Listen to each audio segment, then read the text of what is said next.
really excited this evening to have Kerri Cooper with us. I discovered her through another one of our participants, and she's many, many things, but I think amongst all the things that she is, which I will have her introduce herself to you, she fits squarely into the mind, body, spirit, holistic wellness space. And so I'm thrilled to have you with us. I feel like you're already one of us. So, Kerri, thank you so much for being with us. And I would love to have you introduce yourself. Tell us a little bit about yourself, where your practice is, where you're coming from, and how you got interested in this topic of sleep.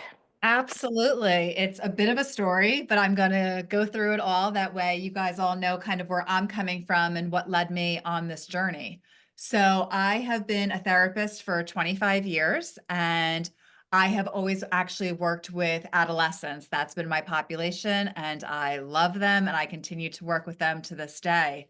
I have a private practice in Ramsey, and I primarily at this point in my career just see high school and college kids.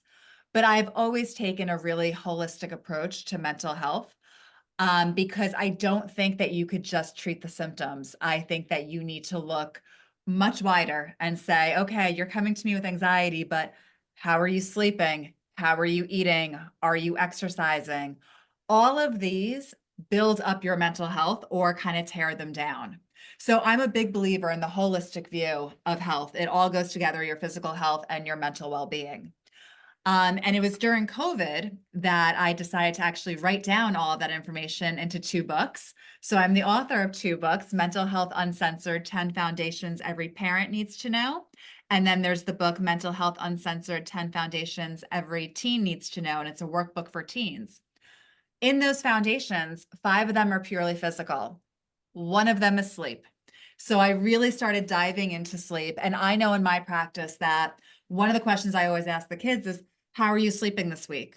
And when they tell me I've been up till 3, I've been up till 4 in the morning, I know that we are going downhill with their mental health. And it's always the best predictor. And, I said, we need to change this. Nobody's really talking about sleep. And I decided to actually become a certified sleep science coach because I wanted more information on sleep. I really wanted the training behind it. I really wanted to know how to even better help the kids I was working with. But then I decided to become a sleep science coach for adults, not kids. Even though I use the sleep in my practice, I have a whole second business now, Sleep Solutions by Kerri, for adults. It amazes me how many people do not sleep. I don't know if any of you out there are having these issues, and waking up in the morning and not feeling like you got a good night's sleep, that you're not rested. But you drag throughout the day. You drag and it's not fun. And you can't think properly and you can't handle your emotions, and not sleeping impacts your physical body. And we're going to get through all of that. I happen to be a person who I have always really prioritized sleep, and I sleep well. Thank goodness. I also make sure that I set myself up throughout the day to sleep well at night, which is something I'm going to share with you guys throughout this presentation. But one of the funny stories I always tell about sleep and how we are not prioritizing it as a society is I was out to dinner one time, and this is right before I opened up my business and decided to do this. I was out with a bunch of different couples, and everyone was talking about this group chat. And I was like, what group chat are you talking about? Like, I'm not a part of this. And they all looked at me and they're like, it's our 4 in the morning group chat. We don't put you on it because we know you sleep. Wait a second. None of you people are sleeping at 4 in the morning. What are you doing? One's doing the Peloton bike, one's doing dishes. Oh my goodness. I was like, we need to do this. So I am a big believer that people need to take their health into their own hands. And sleep is such a foundation of that. So that's kind of the journey I'm going to take you on today. I want to kind of educate you about why it's important. And then I want to give you tools that you could implement immediately to try to start fixing it. But I like interaction. I'm, a talker, but I like other people to talk too. So please feel free, hop in and jump in if you have questions or. Yeah, you can unmute yourself. And as always is the case, you can feel free to pop them in the chat and I will ask on your behalf afterwards. Perfect. Okay.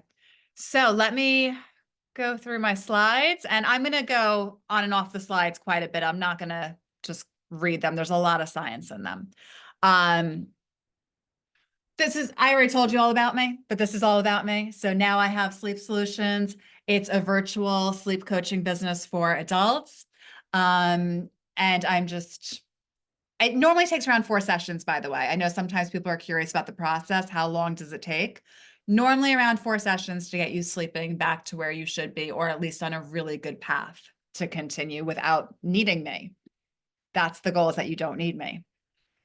So sleep impacts, as I was saying, every aspect of our life. And I think that it's really interesting to start seeing the science behind it. And I'm going to go into that. But also, a whole separate side of this is I do corporate talks as well, because when your workers are sleep deprived, that is when accidents happen at the workplace. And we've had some really big accidents because of sleep deprivation. And people don't realize that. Like, there was the Exxon spill, years and years and years ago, was because the captain of the boat was sleep deprived. So it really does impact businesses as well, as along with our everyday life. So one of the things I want to talk to you about when we kind of go through how does this impact you is your heart, is the whole cardiovascular system. If you are sleep deprived, you are at increased risk for heart disease and high blood pressure. And I'm sure there's a lot of people out there who are on, high blood pressure medication. Is your doctor saying to you, are you sleeping? Because that's actually a critical piece to this. So you see my little fun fact here. Hold on, I need to move my screen. You're at an increased risk for heart attacks, strokes with 5 or fewer hours of sleep. That's when your risk really goes up. That is crucial information for you to know about your health. Your entire endocrine system is also impacted. Diabetes, that is an issue. That's an issue that is really on the rise in our country. And again, so closely linked to sleep. It is when you sleep that you make many hormones, and many of those hormones are the ones that are telling you, I'm full, I'm hungry. And if you're not sleeping properly, those hormones are not being made properly. So whenever someone's trying to lose weight, the other question is always, and how much are you sleeping? Because that's just as important as exercise and your diet. Also, your immune system. And I know right now it's cold and flu season. Your immune system functions when you are sleeping. And if you remember, whenever you were sick, people were like, oh, go rest. There's actually science behind that. Your body actually needs to sleep when you are sick. That way your immune system could fire on and actually kick out all of the germs and bacteria that it needs to fight. Okay, hold on. I'm trying to put my grid of people somewhere where it's not interfering with my screen so I can see. Okay. Other things that I think most people don't necessarily think about when they talk about sleep is that even your balance is affected. So when we talk about, aging and people worried about falling, breaking a hip, breaking a bone, sleep is such an important piece of this. If you are not sleeping, your body's not going to be properly functioning. You're not going to be able to hold that balance. And that's really crucial as you age, especially. Just some other, facts is that you're at increased risk of tremors, seizures, increase in pain, frequent headaches. A lot of mental health issues are being linked with sleep as well, and we're going to get more into them. And early death is also associated with lack of sleep. So less than 6 hours of sleep a night, you have a 15 to 30% greater chance of dying, regardless of the cause of death. Which is interesting that it's regardless of the cause of death. And that's because of how much sleep impacts, such as balance, heart disease, diabetes, all of these things that it's impacting. So overall, you're just not functioning where you should be functioning if you're not sleeping well.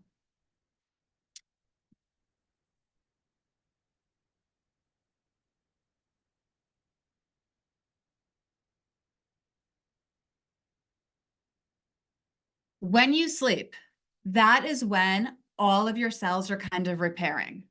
Your body does a lot of work when you're sleeping at night. It is learning, it is processing information from the day, it's storing memories. Your immune system is firing on. Growth hormones are being made. Hormones for digestion are happening. All of this is occurring while we're sleeping. So if you're not sleeping, or if you're not sleeping enough, none of this is truly happening. Your body is not repairing from the day.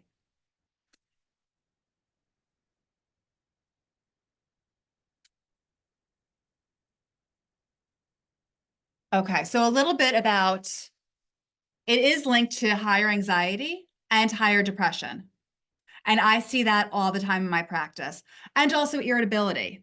But I think that, when kids are young, when we have like young kids like toddlers and they miss their nap and they're really just emotionally unregulated and having temper tantrums and fits of anger, we go, oh, it's because they missed their nap today. And it makes sense. But as adults, when we don't have emotional regulation, when we're irritable, nobody's like, oh, they didn't sleep today. But really, it's the same as a toddler missing their nap. If you're not sleeping well, you're going to be irritable. You're going to have those emotional outbursts. You can't handle things well at all. So I think that that's a really important thing to remember, that, just like we know that children need their sleep and toddlers need their naps and babies need to sleep all the time, that doesn't change just because you become an adult. You still need that sleep.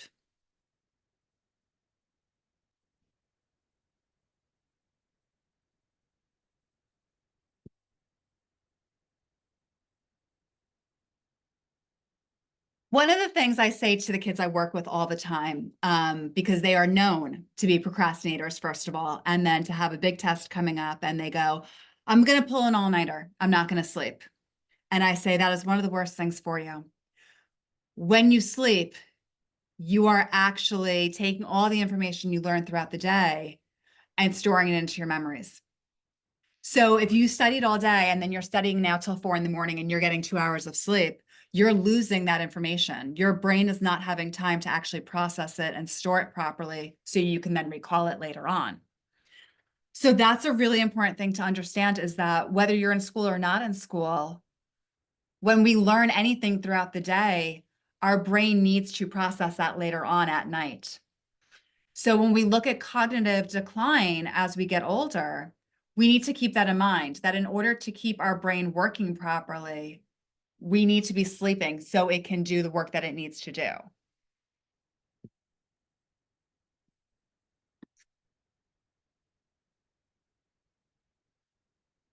And we touched on this about sleep deprivation and how that impacts people's weight. Really, the hunger hormones are not going to be working properly, and you're going to be hungrier and you're going to eat more because you're also not going to have those signals of, oh, I'm full. It also slows down your metabolism, and that goes hand in hand. So when you're not well rested, you're not motivated to work out. So now you're not working out. And then because of the hormones being out of whack, you're also now eating more. So it's this awful cycle that we get into. I'm too tired to work out, and then overeating as well. And sleeping fewer than 6 hours is associated with a 55% increased risk of obesity in adults. 55% is a large number. And again, it's one of those, comments that when people go to the doctor and they say, I really want to lose weight, or the doctor's telling them you need to lose weight for your health, they're talking about diet, they're talking about exercise, but they are not talking about sleep. But it is critical.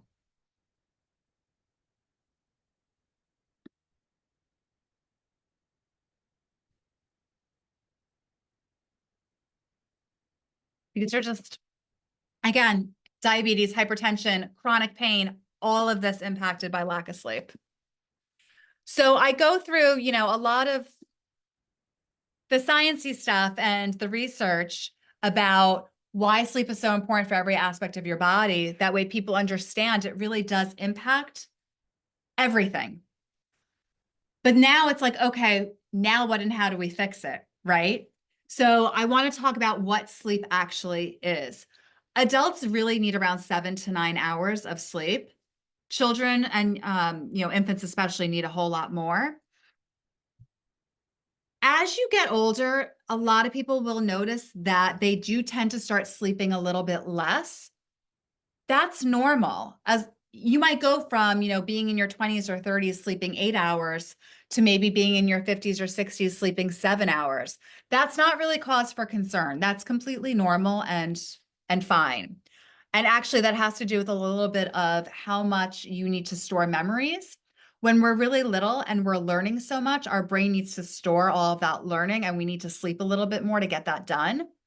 But as we get older, we're not learning as much as we did when we were younger. So we actually don't need so much sleep, which I think is interesting.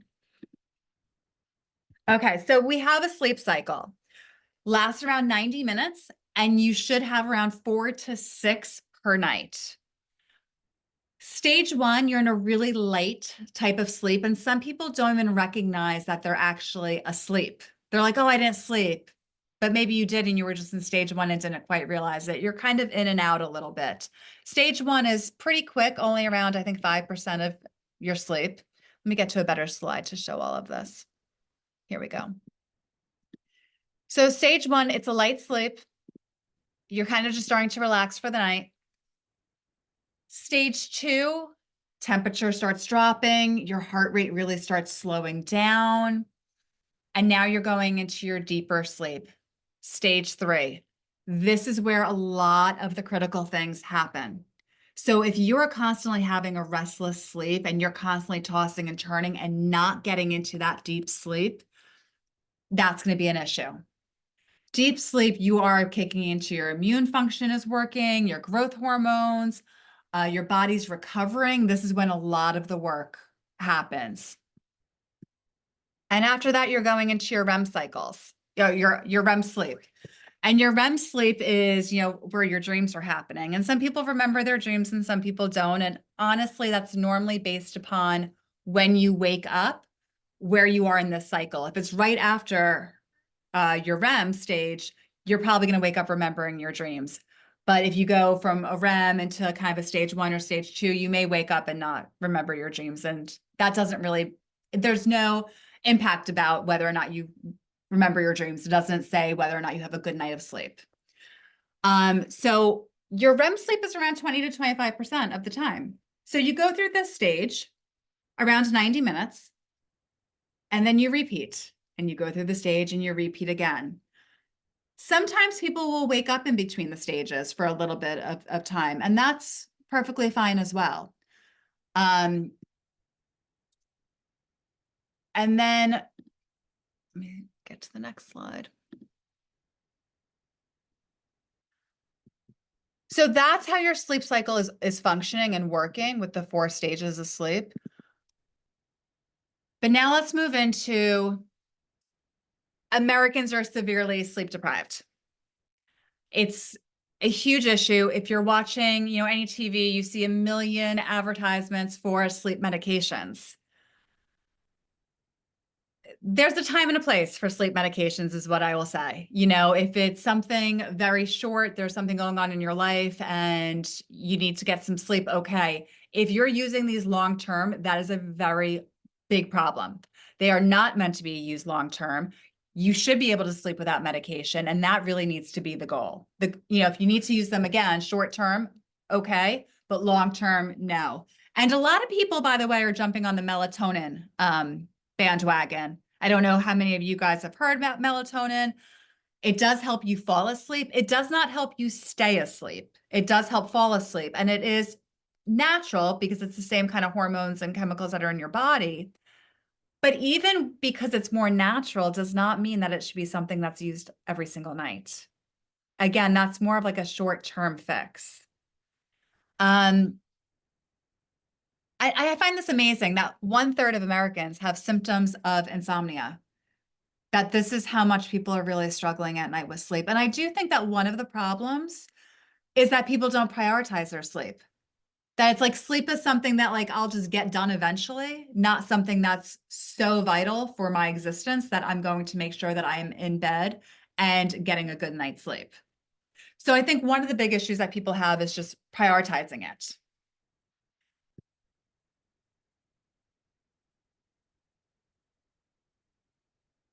Okay. How can you sleep better? I ran through a lot of science, by the way. If anyone has questions, please let me know. But I want to give you kind of Do tips, you- right? should Yeah. we, yeah, because there are some questions here and some of Yeah. them are coming to me. Um, so maybe we can stop for a sec because they're related to that science piece. Um, One of them has to do with solutions for shift workers, nurses, Oh, police officers, yes. firefighters.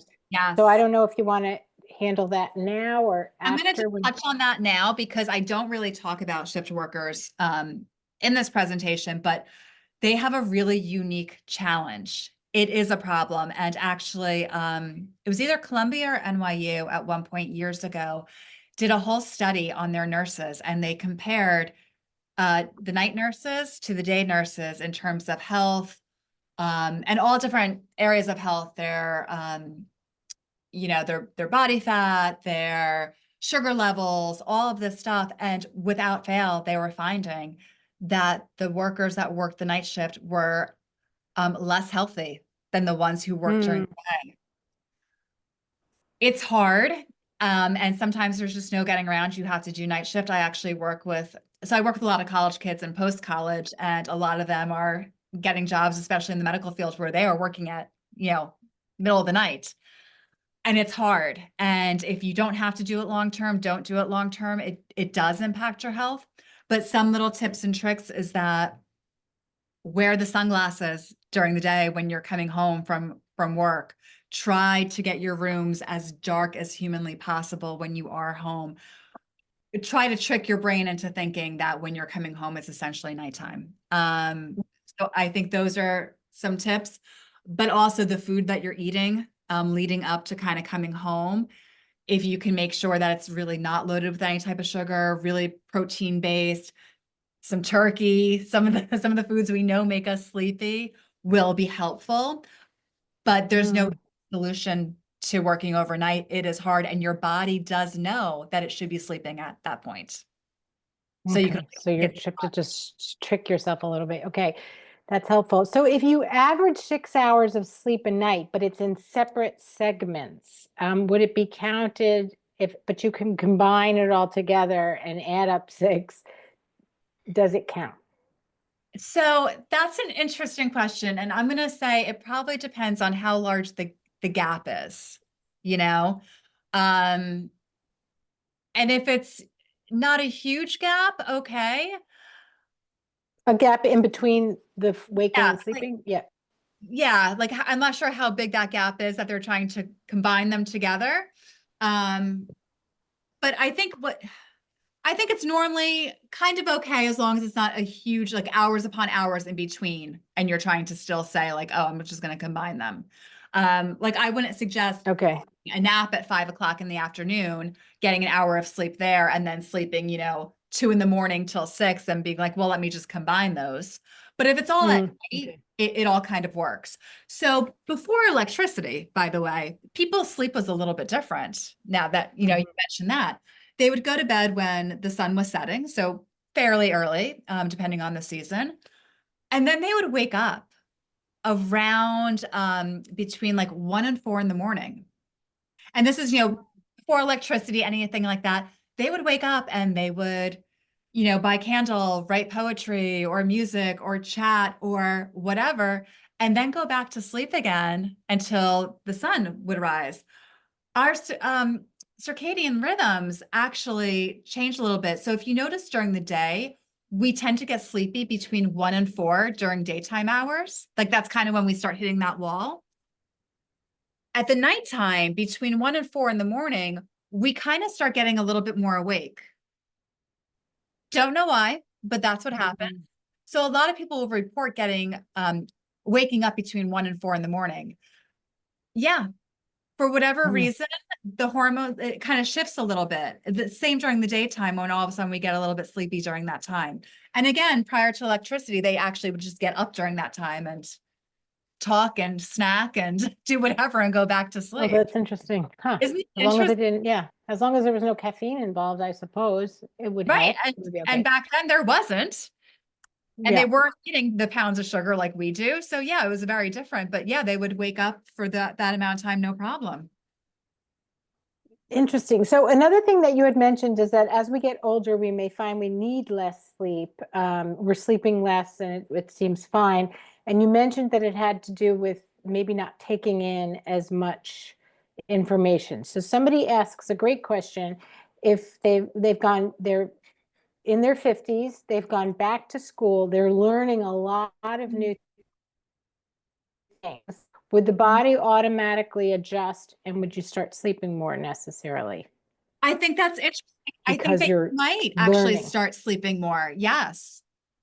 Because your brain is going to be needing to get that rest. And you're also going to be a little bit more tired. Learning is tiring. Hmm. And that's the other thing. That's another thing also when you age, you're not always as active as what you were when you were younger. And you actually have to really spend some energy during the day in order to get tired at night to sleep, whether that be, cognitive energy or physical energy. So yeah, if you go back to Mm, school when, later on in life, you very well might still be sleeping 8 to 9 hours because your brain needs to still process that information that it's learning. yeah, yeah. And the last thing I wanted to ask, there's a few others, but this applies to something you'd already mentioned. What's the approximate percentage of sleep that is REM stage? Around 20 to 25%. Okay. Okay. Okay. Good. So now we're on to some solutions. Yes, let's get some solutions into Mhm. place. Um, One of the biggest solutions I'm going to say is that you have to have the mindset to prioritize your sleep. Not just to prioritize it, but to not fight against it, if that makes sense. I feel like sometimes people go into sleep going like, this is a battle and I'm going to get those 8 hours. And if I don't get those 8 hours, I've lost tonight. Mhm. And that sets you up for a whole lot of anxiety going to bed. So rather than go into it like that, you're going to go into it more of, I'm going to get whatever sleep I get tonight, and that's okay. And then tomorrow night, I'll get whatever sleep I get tomorrow night, and that will be okay. Because it is. You're either going to get sleep or you're not, but regardless, you're going to have to get up the next day and function. But when Mhm. we treat it like a battle, opposed to just let me see kind of where this goes, it feels different. And then you're not having all that pressure of I need to get to sleep and staring at that clock being like, oh, I'm only going to get 7 hours if I fall asleep right now. I'm only going to get 6 hours if I fall asleep right now. That's driving Mhm. up the anxiety. And that's creating a really negative connection with sleep. So just Mhm. changing the framework of how you look at sleep, that it's not a battle, that you need to prioritize it. Um, that helps get you on the right path to then implement all these other tools. One of my favorite tips, and it's actually not on here, but I'm going to definitely talk about it. Your bed should be just for sleep. You Mhm. should not be eating in your bed. You should not be doing crossword puzzles in your bed. You should not be watching TV in your bed. Your brain needs to link bed, sleep. And our brain makes these connections. And we know this, when you see food, you start salivating and it's like, oh, food's coming. Let me get ready. Your brain needs to do the same thing with the bed. Oh, bed's here. I must be getting ready for sleep. When you are confusing your brain and living out of your bed, and I don't know how much of a problem it is for anyone listening tonight, but I know, especially for kids, it tends to be a huge problem, especially the college population. You can't live out of your bed and then expect your brain to think that it's bedtime when you go to lay down at night. So make that association really strong. Do not do anything in your bed but sleep. Obviously, get rid of the caffeine and alcohol at bedtime. I know a lot of people are going to say, oh, but a glass of wine helps me fall asleep. It may help you fall asleep initially. You are not getting a restful sleep when your body is trying to process alcohol. And that's the same as when we eat too close to bedtime. You may fall asleep fine, but your body is now working on digestion instead of working on all of the functions that it needs to do while you're sleeping. So make sure that you are letting your body only do the repair work that it needs to do when it's sleeping, opposed to dealing with digestion or trying to detox you from alcohol at night. So those are some important things. Make sure you're very aware of what you're eating and drinking leading up into that evening. Make a nice sleep environment for yourself. Have it be a place you want to go. When your bedrooms are filled with stuff and clutter, it's not relaxing for your brain. There was just new research that came out recently that shows that when you live in a house filled with clutter, your cortisol levels are higher than they should be. That's your stress. And we know that stress is now responsible for inflammation, for anxiety. It impacts our sleep. Clean up your bedroom. Get it organized. Make it look nice. It doesn't have to cost anything. Just organize it. Take the clutter out. It actually makes a world of difference. You don't need an expensive mattress. Like you don't need, there's so many gadgets on the market now about how to track your sleep and all of that. You don't need any of that. That's actually one of the worst ideas. You don't want to be looking at something going, oh, I was only in my REM sleep for this long. And, I only got deep sleep for this long. That's going to drive you crazy. And again, it's going to be this battle with your sleep. So don't go for those expensive gadgets. They're not worth it. Just have a comfortable bed. A dark room is really important. If you're living in an environment where there's a lot of noise going around outside of your bedroom, there's absolutely nothing wrong with getting a white noise machine. That could be really helpful. So you want it to be comfortable, you want it to be dark, you want it to be quiet, and you want it to be a little bit chilly. You want to drop that temperature in your bedroom. You don't want to be sleeping in a hot bedroom. One of the most, common pieces of advice is also, go to bed at the same time every day, which I agree with. Go to bed at the same time every day. But more importantly than that is actually wake up at the same time every day. Too often, people get into this habit of, I didn't get a good night's sleep. I'm going to hit snooze for 20 more minutes. Or I didn't get a good night's sleep. Now I'm going to, sleep in on Saturday to try to catch up. Or I didn't get a good night's sleep. Now I'm going to, nap during the day. This isn't actually helping. It's actually just prolonging you not getting in a good sleep routine.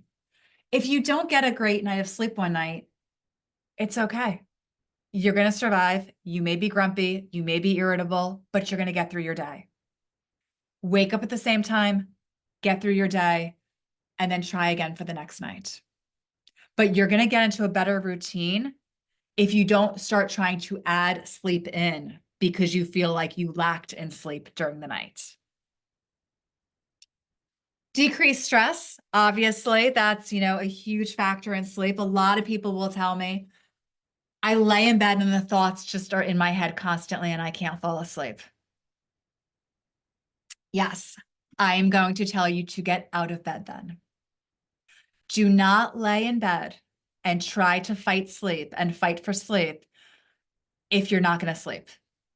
It is okay to get back out of bed. It's actually really necessary. So if you're laying in bed and you start having thoughts and anxiety and just stress and what's going on tomorrow and did I do this today, get out of bed. Get out of bed, go downstairs, go watch a show, go read a book, go do something. Get back in bed, not when you're tired, but when you're sleepy. And there is a difference between being tired and being sleepy. And that's actually something really important to know, like during daytime hours. During the day, if you're like, oh, I'm so tired, the solution to tiredness is not a nap. The solution to tiredness is to actually get outside and go take a walk. The solution to feeling sleepy is actually to go sleep. And if you're sleepy, most likely you will fall asleep. Avoid the clock. Don't look at it. Don't sit there and count, oh, how many hours of sleep am I going to get now? It's just going to stress you out. Turn the clock around. I'm also hoping that you don't have your phone sitting right next to you on your bed, on your nightstand. Get the phone away, preferably out of the room. Especially at least put it on do not disturb and kind of out of your area of not touching it to look at the clock on it all the time.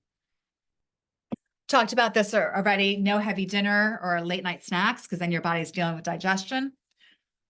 Exercise, exercise, exercise. I cannot tell you how crucial that is. You need to get energy out in order to be tired, well, in order to be sleepy at night. Exercise during the daytime, even if that's a 10-minute walk, that is something, and that puts you on a good path. In terms of walking, getting outside, even when it's super cold, if you are able to get outside and see the light of day, this really helps your entire sleep cycle, because then your body knows in the morning, like, oh, I'm up. I see the daylight.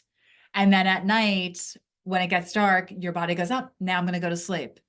But for the people who never get out of their houses, never get out of the office, aren't getting natural sunlight, your body's rhythm gets a little off.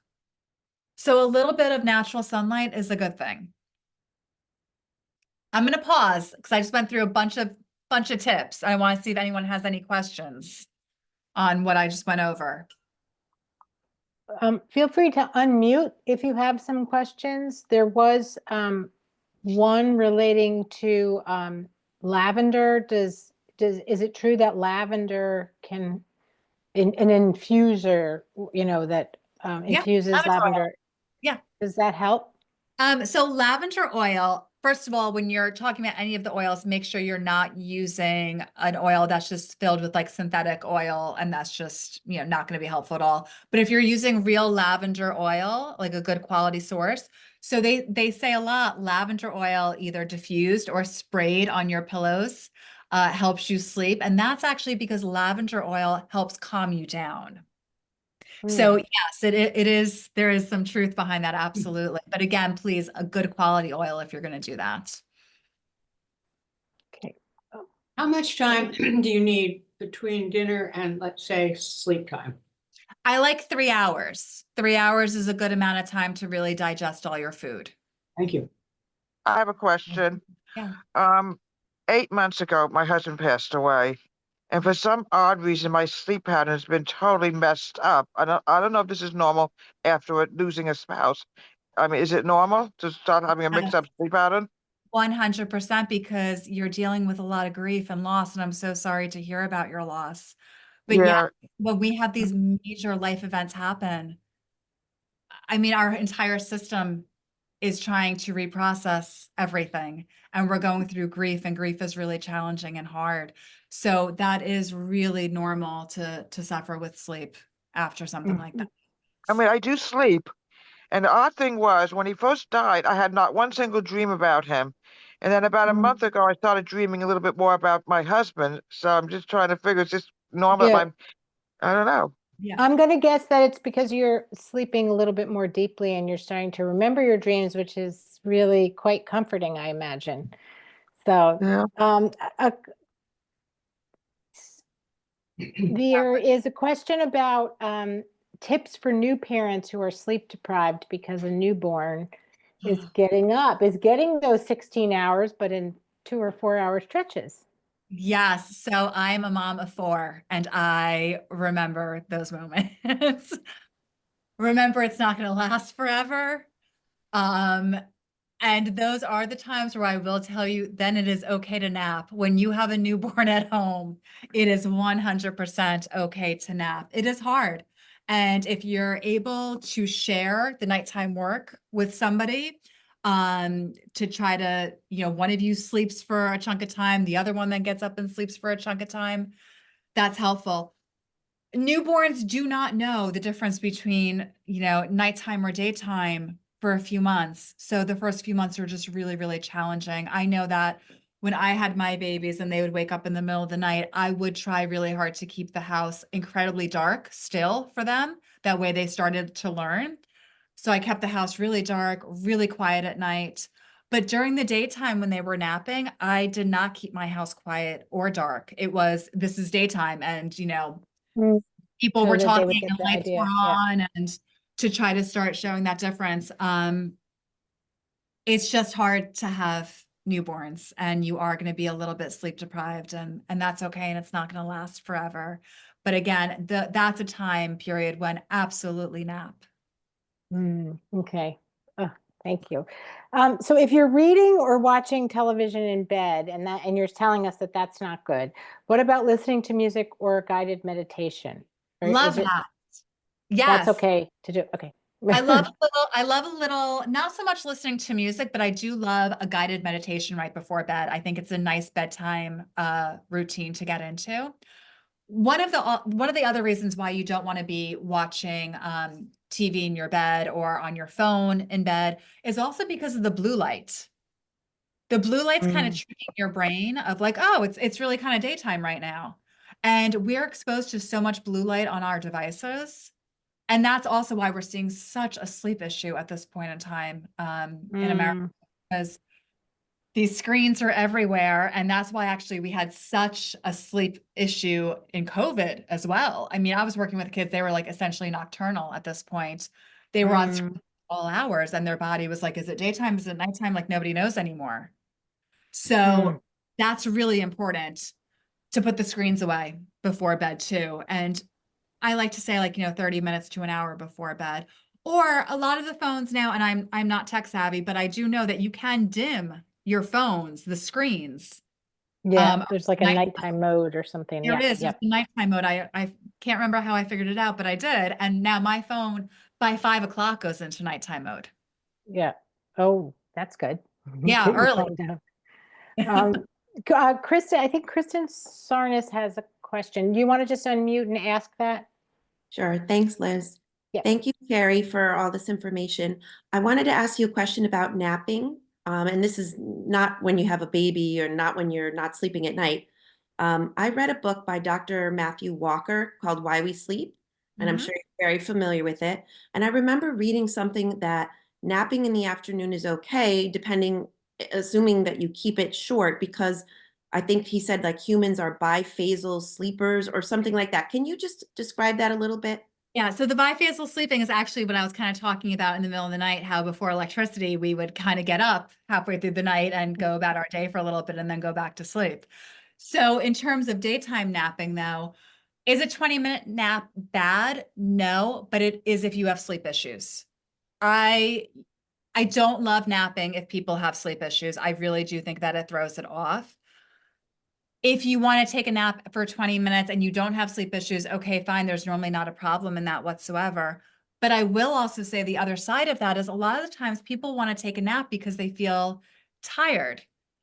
But if you went outside for 10 minutes and took a walk, you would actually feel better. So Mhm. I would always suggest to somebody, if you're feeling like I just need to lay down, I'm really tired, go take a walk first and then see how you feel. Mm, But it's that same time period. It's that between that 1 and 4 during the day, just like that 1 and 4 at night, people tend to get up a little bit more. That 1 and 4 during the day, people do tend to get a little bit sleepier. So that would be the time to take a nap. But again, I just don't know that, especially if you have sleep problems, you don't want to do that because it is going to throw you off. But I don't think that it's awful, but I also think that a 10-minute walk will probably give you the same amount of energy. Right. Thank you so much. mm. Um, Thanks for that question. Are there other things besides lavender, other herbs that you suggest for sleep? Yeah, chamomile tea. I mean, that's another calming tea, which is wonderful. My personal favorite, although it's sometimes hard to find, is lemon balm tea. Mhm. Uh, That's a calming tea as well. And I drink that actually every single night before bed. So I really enjoy that. But yeah, any of the calming teas are fantastic. And somebody was adding Manuka honey. Oh, I don't know about Manuka honey for sleep, but Manuka honey has so many great health benefits. Oh, okay. And then there's something called Vimergy. It's a bottle of lemon balm that you can put in water. I guess it's so if you can't find lemon balm tea, this stuff it's called it's called maybe I can put it in the chat here. Let's see. Vimergy lemon balm that I guess is like oh, there's the website. Vimergy.com if you're interested. Yeah, lemon balm is fantastic. Okay. Don't know that I've ever heard of that. Well, so awesome. Okay, so now here's another good question. Is 3 hours before you're eating, 3 hours from eating until bed, the same as 3 hour for drinking? Do you, if you're going to have a glass of wine, do you have to wait three Yes. hours? Yeah, you just want your body to be able to process whatever it's having before you go to sleep. That way your body doesn't need to deal with the detox or digestion. So yeah, if you're having a glass of wine at dinner and that's around, 3 hours before bedtime, you should be fine. Yeah. But I do think a lot of times when you drink a glass of wine because you think it's going to, it's like melatonin. It may initially help you relax and fall asleep, but then your body's so busy later on processing that you end up probably waking up Yes. from all of that, which I'm speaking from personal experience. Mhm. Okay, and then somebody wanted to know if the PowerPoint won't be shared, but this program has been recorded and it will be on our YouTube channel. So I'm going to try to get that a quick turnaround now that we have a new video editor. So that should help. That's a great question. Any other questions that are pressing? I think she was going to add a few more comments. I think I went through most of the questions. Anybody else have anything they would like to unmute and ask? Well, you were mentioning before not to take the phone into the bed with you, but the one thing that is helping me since my husband's death is my son actually gave me this music to play for people who have insomnia, and it does help. It's very soft, soothing music. Is that okay for me Yeah, to that's continue? absolutely. Yeah.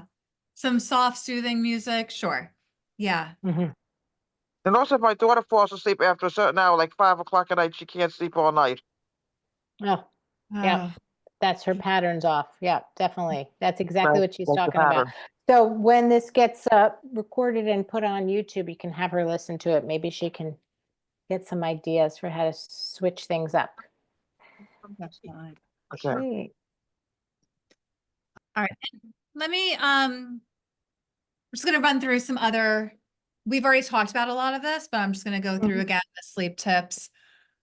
Make sure your bedroom is dark, quiet, cool. Noise machines with the white noise are great. There's actually also, if you Google like some pink noise, which is really good for sleep too, different noise qualities, I guess, help different parts of your body. Some are better for studying, some are better for sleeping, but pink noise, green noise are all good. Quality bedding, again, you don't need to spend a lot on any of this stuff. Make sure it's just comfortable for you. And again, try not to be on the screens before bed. Let me actually. Sleep schedule, try to wake up definitely always at the same time, go to sleep around the same time. Meditation, we talked about a little bit. It's great to do a little bit of meditation before bedtime. Meditation, prayer, reading, a little stretching, anything like that is great. Oh, and I like this tip. Avoid heavy discussions before bedtime. Mhm. Before bedtime is not the time to have a sit down conversation with one of your loved ones about something serious. Because as you know, it's now just going to sit in your brain and you're not going to be able to sleep at night. So Mm. save those conversations for daytime. Avoiding caffeine, nicotine, and alcohol, especially by bedtime. But again, with nicotine, if somebody is struggling with that, that is upping your anxiety. I know a lot of people are like, no, I smoke and it calms me down. It doesn't. It actually increases anxiety and so really impacts your sleep as well. Caffeine, especially if you're having sleep problems, should be cut by probably 12 o'clock during the day. You shouldn't be having caffeine in the afternoon, especially if you have sleep issues. And trust me, I know those people who tell me all the time, I could have coffee, you know, until I go to sleep, no problem. It impacts your quality of sleep. So is that the thing people are saying? I have often heard people say that it doesn't, but you're saying they may be falling asleep, but they're not having a deep sleep. Right. You don't know if you're really getting into that deep sleep stage because caffeine does keep you up. So again, you may be sleeping, but what stage of sleep are you really in? You know, I have one friend in particular, and she never gets past stage 2 of sleep, which is Mm. so unhealthy. And she's Mhm. like, oh, I fall asleep, no problem. But she's not getting past that stage 2. So she never actually gets the restful and restorative sleep. And then she has a lot of health issues and, you know, many other things going on. And it's because you're not getting the deep, restful sleep. Exercising regularly is so important to sleep and just also for overall health. And again, it's whatever movement you can do that feels good for you is a step in the right direction. Mm. Try to manage your stress a little bit. Meditation, journaling, deep breathing, giving yourself time during the day to kind of process things. That way you're not then trying to process them at night. A lot of Mhm. people, to avoid, you know, anxiety or stress, they kind of go, go, go all day long. And then at night they're like hit with all of their thoughts and feelings. So try to make some space during the day for that stuff. So when to seek help? If you're struggling with sleep, there are solutions out there. My website, sleepsolutionsbykerri.com. You can go on there and read about some tips, and there's probably some podcasts of me up there too, also talking about sleep and giving some tips. But reach out for help. Sleep is so critical for your well-being, and it's important that you take care of yourself. Mhm. Absolutely. Thank you. And can you just remind us, you had said if you were worried or anxious that you should not stay in bed and toss and turn. Is there like a, you know, if you go past 10 or 15 minutes, you should get up, or an hour, or? It really comes down to, when is it causing you stress? If you're being caught, if you're getting anxious or stressed out that you can't sleep, get out of bed.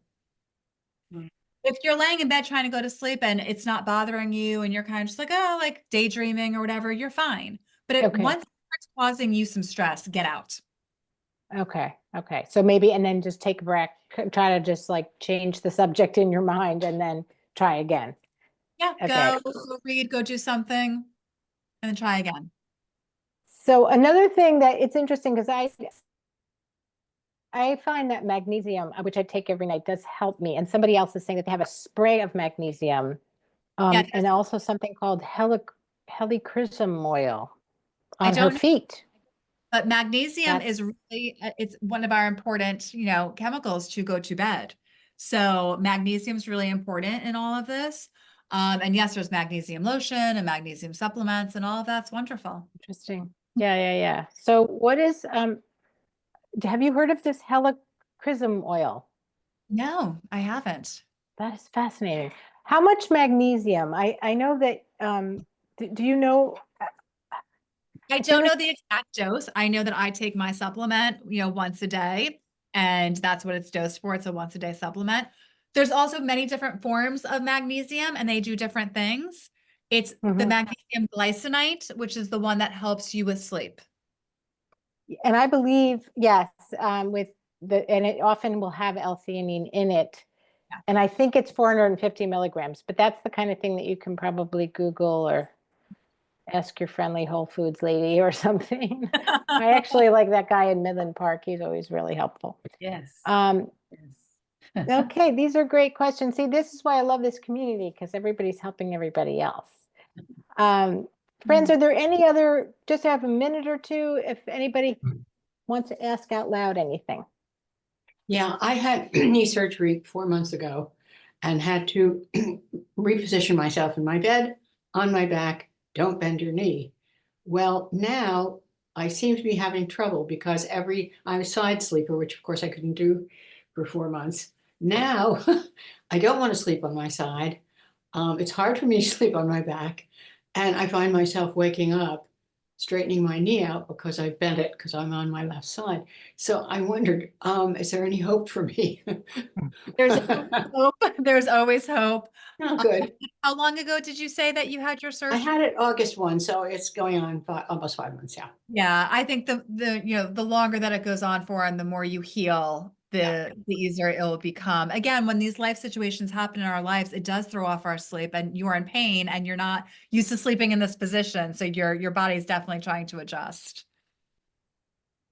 I have a question Kat- about sleep machines. I was diagnosed with sleep apnea, and my doctor had me using the sleep machine for a number of years, and it worked. But then something happened where we received warnings that there were some cases of sudden death syndrome, and I just stopped using the thing. Yeah. So I don't know if I should consider a different brand or Yeah, the just sleep nix it. apnea is really tricky because you need that machine to breathe. That is really helpful. So sleep apnea is one of those things that it does really need to be treated medically, and the CPAP machines are really it's Yeah. to do. So So it might be helpful to look into a different brand than the one yeah, that has a certain amount of cases of sudden death syndrome. definitely. Thank you. Kathleen, I believe you had a question. Oh, yeah, no. Okay. So, no, I was just amazed at, I was in a local CVS and there's an entire section devoted just for sleep and all sorts of over-the-counter sleep medications that I've noticed that, so it is, excuse me, seems to be such a pervasive problem. And, I noticed that there are things that are, and meant cold medications now have been divided into like sleep over-the-counter sleep medication and not including melatonin, but various concoctions, melatonin plus other things. So, I mean, I wonder how safe or, it's just. I will tell you this. I know we're almost out of time, but I think this is a good way to actually end this conversation, is that you bring up such a great point. So in all of the research about what really helps with sleep, and they've looked at all the sleep meds and, all that type of stuff, what really works is actually cognitive behavioral therapy. So when I sit here and I talk about how are we going to view sleep, are we going to battle it, or are we going to look at it as, something that it's not going to destroy us if we don't get for one night, and if we're going to get back out of bed instead of our brain linking, bed with anxiety. And that's all the cognitive behavioral tips and tricks that are actually going to really help. And the research, that's what it shows, that cognitive behavioral therapy is really much more effective than any of the drugs that are out there. Right. Or any of those gadgets Wow. that cost a ton of money and track your sleep. They're worthless. So Okay. No, Oh my gosh, yeah. it's just a reminder of Yeah. what a problem it Yes. is when you see an entire section of a local drugstore Yep. devoted just for that issue for folks. it's a huge Yeah. issue, Yeah, and yeah, one that's not yeah. being talked about enough, because Yeah. it does impact all mental and physical health. Right. Oh Okay. my Thank you. goodness. Thank you Thank you. so much. Such a great conversation, Kerri. Thank you. And you've given us so much to think about. Folks, I hope you got good information that you can follow up with Kerri on her website. And for tonight, we wish you all a good night's rest. You Thank too. you for Thank you coming. so much. Be well.